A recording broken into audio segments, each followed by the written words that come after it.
নমস্কার, আলোর বর্তিকা news channel থেকে আমি প্রজ্ঞা পারিজাত আছি মহারাজ জিষ্ণুজির সঙ্গে। আলোর বর্তিকা নিউজ চ্যানেলে আপনাকে আসার জন্য অসংখ্য ধন্যবাদ। নমস্কার।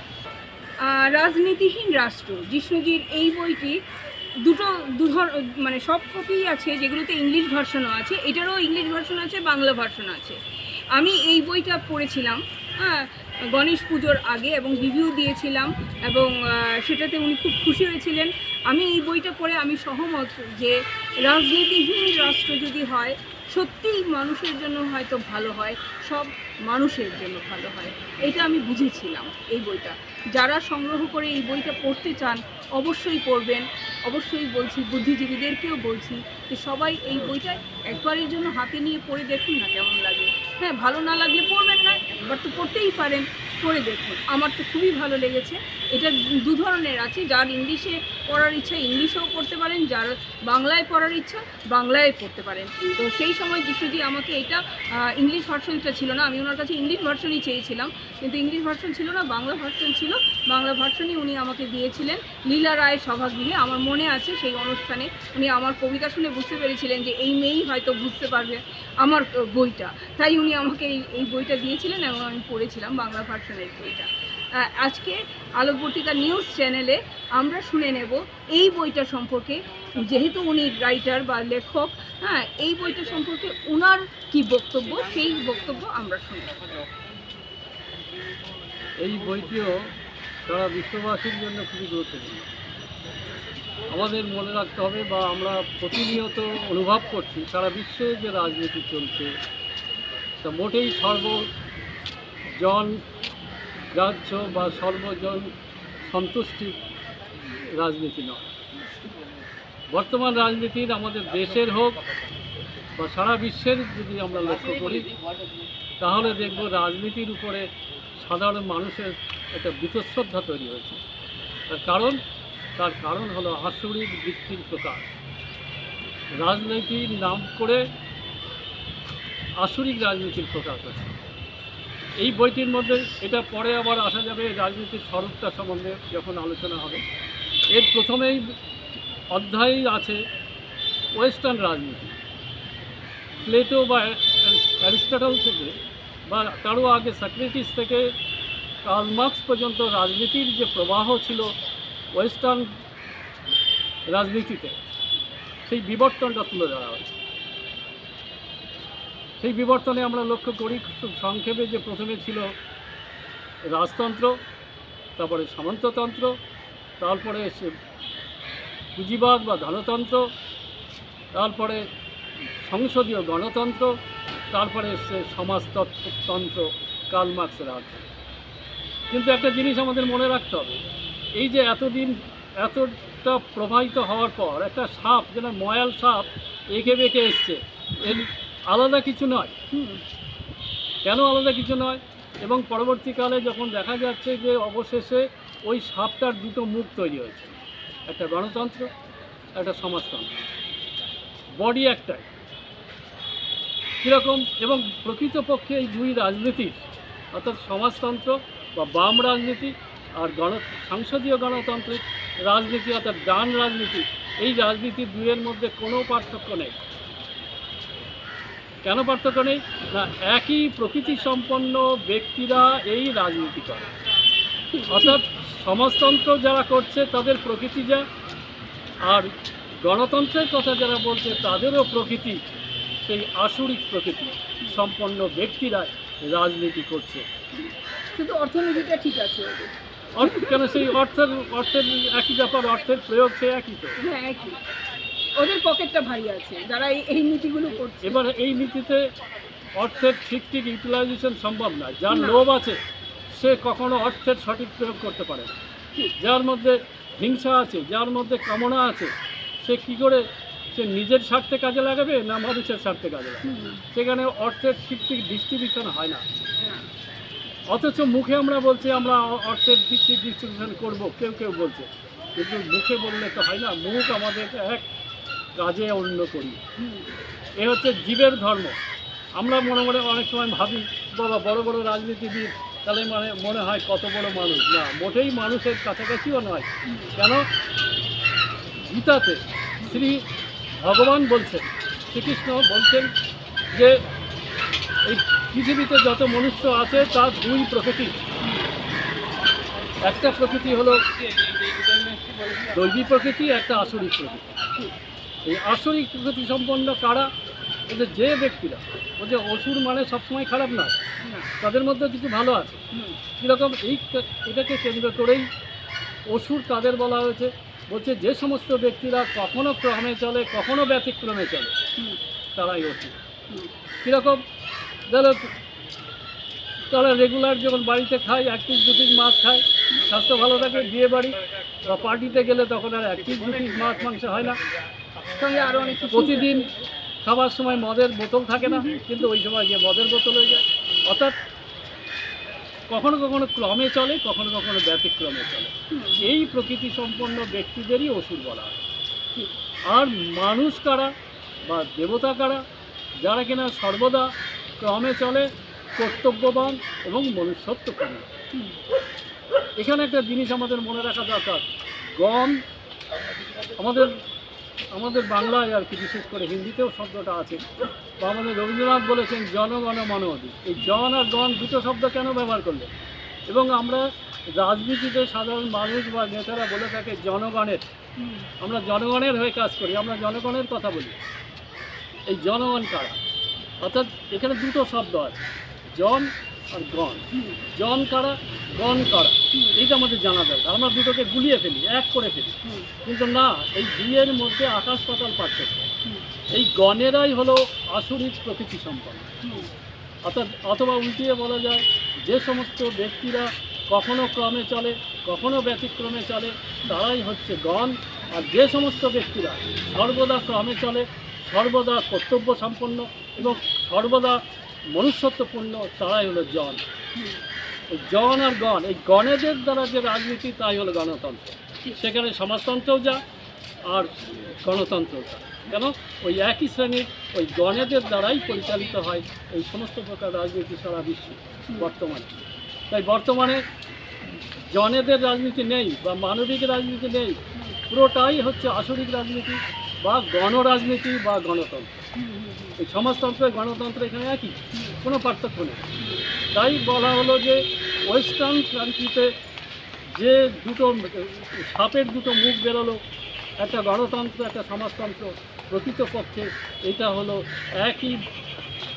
একই সাপের দুটো ফনা মাত্র, এবং বডি এক।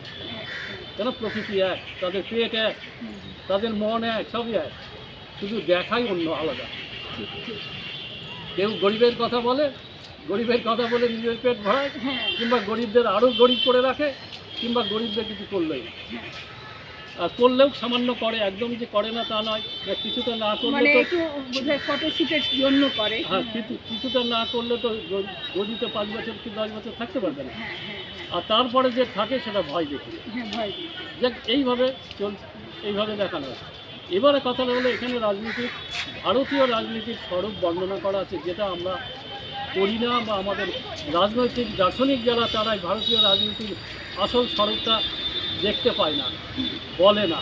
ভারতীয় রাজনীতির দুটো রাজনীতি, এবং তাদের উত্থান পতন হয়, একটা আসরিক রাজনীতি, একটা মানবিক রাজনীতি। মাঝে মাঝে মানবিক রাজনীতি, যখন আসরিক রাজনীতির উত্থান হয়, তারা দেশে একটা অরাজকতা সৃষ্টি করে দেয়, অনৈতিক অবস্থা ব্যতিক্রমে ভরে যায়, তখন স্বয়ং ভগবান তার টিম নিয়ে এসে সেই অসুরদের শেষ করে মানবিক রাজনীতির প্রতিষ্ঠা করে। শ্রীরামচন্দ্র মানবিক রাজনীতির প্রতিষ্ঠা করেছিলেন। তার আগে আমরা জানি ঋষিরা রাজনীতিকে পরিচালনা করত, অর্থাৎ রাজাদের পিছনে থেকে তাদের পরিচালনা করত। বেন বলে এক রাজা ছিল, অত্যাচারী রাজা। কয়েকজন ঋষি তাকে বসিয়েছিলেন রাজ সিংহাসনে। যখন দেখছে তারা মানুষের স্বার্থ রক্ষা করছে না সেই বেন রাজা, তখন ঋষিরা একদিন এলেন, এসে বললেন, তুমি তো রাজনীতি ঠিকমতো করছো না, তুমি তো জনগণের সেবা করছো না।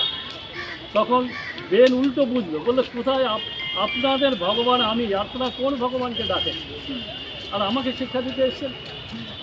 এইটা যখন বলছে, তখন ঋষিরা বুঝতে পারলো এরা কথা শুনবে না, এই ভয় বেন। তখন কী করলো, একটা সামান্য খড় বিচালি দিয়ে ছুঁড়ে মারলেন, বেন মারা গেল।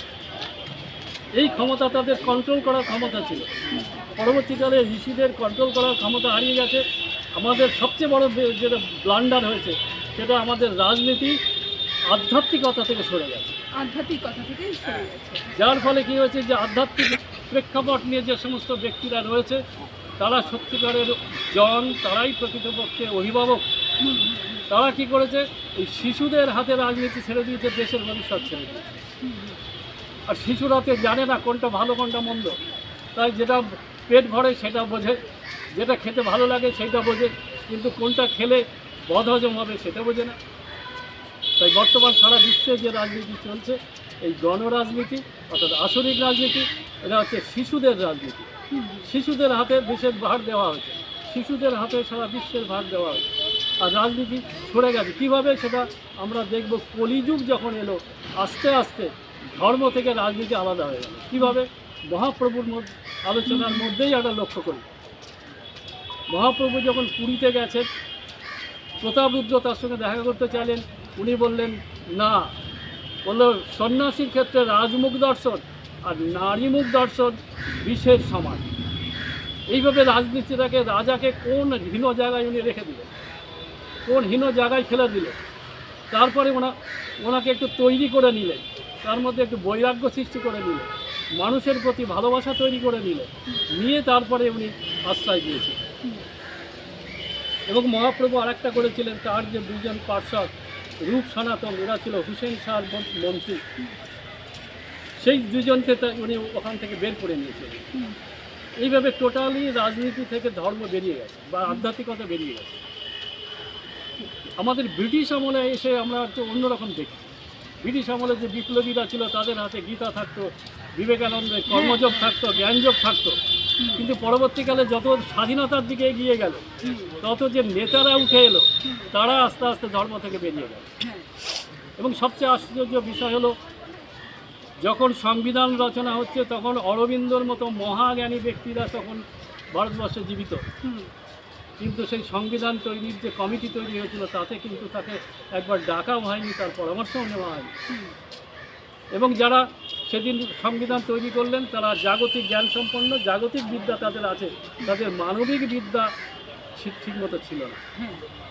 তাই তারা কী করে সংবিধানের সঠিক জিনিস তৈরি করবে, তারা কী করে প্রকৃত সংবিধান তৈরি করতে পারবে? হ্যাঁ, তাদের সংবিধানে মানুষের আংশিক উপকার হবে, সার্বিক উপকার কখনো সম্ভব নয়। কেন, সার্বিক জীবন তারা জানে না। আমাদের জীবন শুধু জাগতিক জীবন নয়, একটা আছে জাগতিক জীবন আর একটা আধ্যাত্মিক জীবন। এই দুয়ের জীবনের যখন সমন্বয় হয় তখনই হয় পূর্ণ মানব, পূর্ণ মনুষ্যত্বপূর্ণ ব্যক্তি। সেটা তাই বর্তমানে সারা বিশ্বের যে রাজনীতি চলছে তারা তো ওই দিকটার উপর দেখতেই পারে না, কেননা সেই জ্ঞান তাদের মধ্যে আসে না। এইভাবে দেখা গেল। এবং লাস্ট চ্যাপ্টারে বলা হলো, এই যে গণতন্ত্র দেখছি যা গণ বা আসরিক ব্যক্তিরা পরিচালনা করে, আর আমাদের গণতন্ত্রের মাধ্যমে আরেকটা জিনিস এখানে বলা দরকার, যে আমাদের তন্ত্রশাস্ত্রে পঞ্চমুণ্ডির আসন বলে একটা কথা আছে। সেই পঞ্চমুণ্ডির আসনে 5টা মুণ্ড থাকে। একটা প্রথমে হচ্ছে শেয়ালের মাথা, তারপরে সাপের মাথা, তারপরে বাঘের মাথা, একটা বাদরের মাথা, আর একটা মানুষের মাথা। এই যে প্রথমে হচ্ছে শেয়ালের মাথা। শেয়ালের মাথা হচ্ছে সমাজনীতি। মাথা মানে এখানে থট, চিন্তা ভাবনা। মাথা মানে খুলিটা নয়। এই মানে প্রথমে হচ্ছে সমাজনীতি। শেয়ালের মাথা হলো সমাজনীতি। শেয়াল কী করে, মুরগি খোঁজে। আর এই ধরনের সামাজিক যারা প্রধান, বর্তমানে এই পঞ্চায়েত এবং পুরসভা লেভেলের রাজনীতি হচ্ছে এই সমাজনীতির মধ্যে পড়ে। এরাই সমাজনীতিটাকে পরিচালনা করে বর্তমানে অনেকটা। তাই এদের কাজ কি, শিয়াল যেমন মুরগি খোঁজে আর তেমনি এরা জনগণকে মুরগি করে। এই জায়গায় এইভাবে সমাজনীতির পরে অর্থনীতি হচ্ছে সাপের মাথা। আমরা প্রতিদিনই সকালবেলা সাপ ধরতে বেরোই, মানে অর্থটাকে কন্ট্রোল করার চেষ্টা করি, পকেটে ভরানোর চেষ্টা করি, কিন্তু যেই সাপ সাপ স্লিপকে বেরিয়ে যায়, মানে পকেটে কিছুক্ষণ থাকে আবার ঢাক করে বেরিয়ে যায়। এই হচ্ছে অর্থনীতির মূল চরিত্র। ভালোই ব্যাখ্যাটা দিলেন আপনি। এবার কি হচ্ছে, এবার রাজনীতি। এই রাজনীতি হলো বাঘের মাথা। বাঘের দূর থেকে দেখতে সুন্দর, কিন্তু জনগণ তাদের কাছে হরিণ শিশু। হরিণ, যারা যেমন বাঘ হরিণ খায়, তেমনি বলছে বর্তমানে এই বিধানসভা এবং লোকসভা লেভেলের রাজনীতি হচ্ছে বাঘের মাথা। মাথা মানে বাঘের থট। বাঘের চিন্তা কি, খিদে পেলেই হরিণ খায়। তেমনি জনগণ হচ্ছে এই রাজনীতির সামনে হরিণ। এই জনগণের উপরে মাথায় কাঁঠাল ভেঙে খাওয়াই হচ্ছে এদের ধর্ম। গরিবদের কথা বলা, জনগণের কথা বলা, বলে নিজেদের রাজনীতির ফায়দা নেওয়া, এ হচ্ছে রাজনীতি। এ হচ্ছে বাঘের মাথা। এরপরে আসছে বাদরের মাথা। বাদরের মাথা হচ্ছে ধর্মনীতি। অর্থাৎ আজকে কালী পুজো, আজকে গণেশ পুজো, আজকে শিব পুজো, আজকে কৃষ্ণ পুজো, লাফিয়ে লাফিয়ে চলা। বাদর যেমন একটা ডালে স্থির হয়ে বসে থাকতে পারে না। যারা শুধু ধর্মনীতিকে নিয়ে আছে তারা ওই এক জায়গায় একটা শুধু জ্ঞানকে কেন্দ্র করে যে আঁকড়ে থাকবে এবং তার মাধ্যমে যে মানুষ হওয়ার চেষ্টা করবে, সেটা থাকে না ততক্ষণ ধর্মনীতির মধ্যে পড়ে। এই ধর্মনীতিকে ক্রস করে বেরিয়ে গেলে আসছে মানুষের মাথা। অর্থাৎ এবার সে মানুষ। এই মানুষের মাথা হচ্ছে ঋষি নীতি। অর্থাৎ ঋষিরা যে জ্ঞান দিয়ে গেছেন, বিশ্বজনীন জ্ঞান, শ্রীমন্ত বিশ্বে অমৃতস্ব পুত্রা উপনিষদে বলা হচ্ছে এই বিশ্ব চলাচলে আমরা অমৃতের সন্তান। অর্থাৎ প্রত্যেকেই আমরা ভাই, আমরা প্রত্যেকেই অমৃত। এই জ্ঞান, এই ভাব নিয়ে যে ব্যক্তি নিজেকে তৈরি করে সেই মানুষ হয়, তার মাথা মানুষের হয়। তাহলে দেখা গেল তন্ত্রশাস্ত্রেও বলছে রাজনীতি হচ্ছে বাঘের মাথা। অর্থাৎ পশু চিন্তা ভাবনা, পাশবিক চিন্তা ভাবনা, আসরিক চিন্তা ভাবনা সম্পন্ন যে নীতি, তাই রাজনীতি। এইভাবে এখানে দেখানো হয়েছে, এই বইটির মধ্যে সবই দেখানো আছে। এবং অবশেষে বলা আছে যে আমাদের গণতন্ত্র বা সমাজতন্ত্র চলছে না, চলবে না। কি চলবে? আমাদের চাই জনতন্ত্র। জনতন্ত্র কীরকম? জন হচ্ছে যারা সত্যিকারের মনুষ্যত্বপূর্ণ ব্যক্তি, যারা ক্রমে চলে, কর্তব্য জ্ঞান সম্পন্ন। এমনকি আরেকটা কথা আমরা পরে জানতে পারবো, যে সমস্ত ব্যক্তির কর্তব্য জ্ঞান নেই তাদের চাকরি পাওয়া উচিত না, তাদের বিবাহ করা উচিত না। তাহলে প্রতিটা সংসার শান্তির হবে। শুধু মেরিট টেস্ট করে চাকরি দেওয়া চলবে না। কারণ মেরিট টেস্ট করে চাকরি নিয়ে তারা অফিসে ঠিকমতো কাজ করে না, কলেজে ঠিকমতো কাজ করে না, সেখানে ছাত্রীরা ঠিকমতো মানে রিসার্চ করতে পারে না।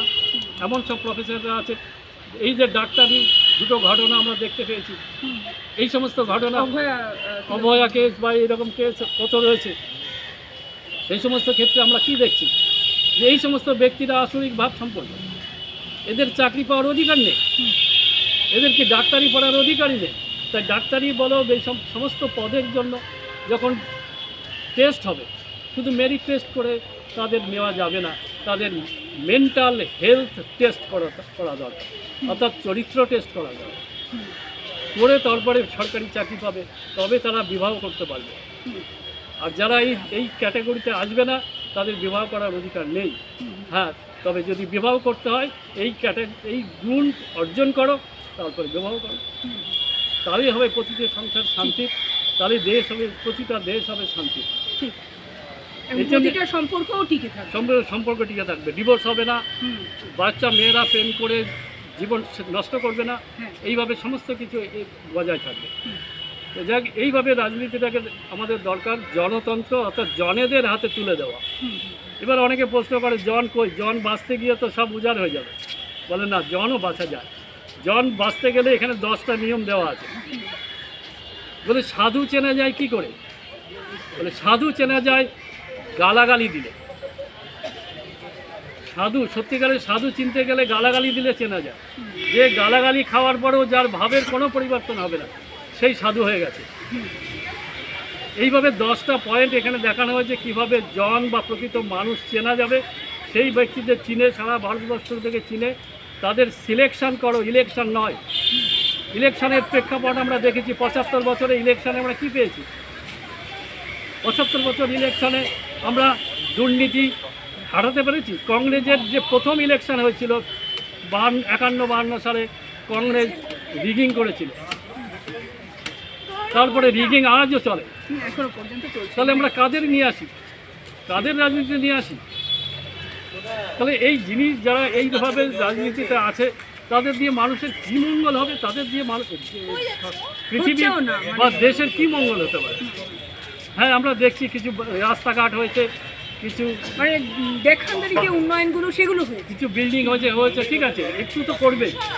কেননা প্রতিটা ব্যক্তির মধ্যে যে যতই খারাপ হোক তার মধ্যে 20 থেকে 25% মনুষ্যত্বের জেগে থাকে, হ্যাঁ, লেগেছে। ওইটুকু দিয়ে সে কাজ করছে, ওইটুকু দিয়ে কাজ। ওইটুকু দিয়ে কাজ করছে। কিন্তু 75% যেহেতু অমনুষ্যত্ব, তাই সেখানে আমাদের ক্ষতি করছে, ক্ষতি হয়ে যাচ্ছে। ক্ষতি হয়ে যাচ্ছে।